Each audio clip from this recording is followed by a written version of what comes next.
10 faits intéressants sur Napoléon Bonaparte. Napoléon Bonaparte est l'une des figures les plus célèbres de l'histoire française. Connu pour ses talents militaires et son rôle d'empereur, il y a beaucoup de faits intéressants sur sa vie. Ces 10 faits révèlent des côtés moins connus de Napoléon, de ses peurs personnelles à ses accomplissements inattendus. Napoléon a écrit un roman d'amour. Ce roman, intitulé Clisson et Eugénie, raconte l'histoire d'un soldat et de son amour. C'est surprenant de savoir qu'un homme aussi puissant a pris le temps d'écrire sur l'amour. Cela montre une autre facette de sa personnalité, loin des champs de bataille. Sa première femme, Joséphine, a failli être guillotinée. Joséphine, la première femme de Napoléon, a vécu une période très dangereuse.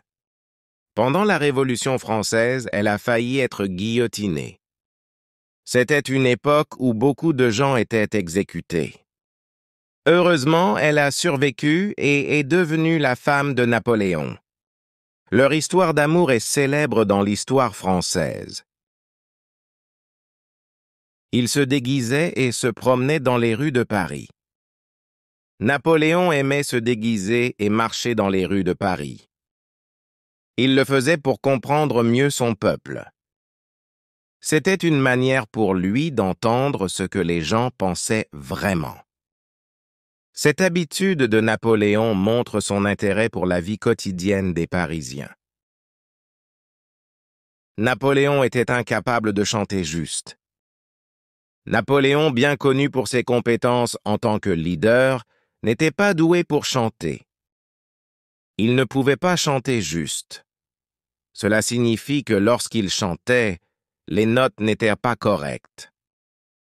C'est intéressant parce que cela montre que même les personnes très talentueuses peuvent avoir des difficultés dans certains domaines. Il avait peut-être peur des chats.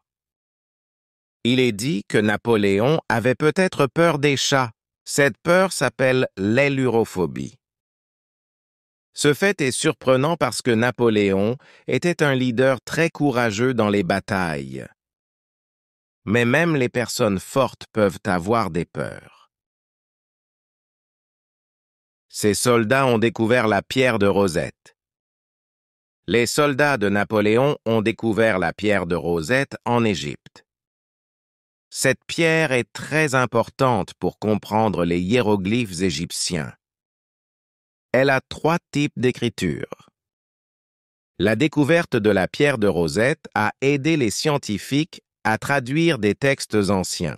C'est un grand moment dans l'histoire. Il portait du poison autour de son cou. Napoléon portait souvent un petit contenant de poison autour de son cou. Il faisait cela pour se protéger. Si jamais il était capturé, il pourrait utiliser le poison pour éviter d'être prisonnier.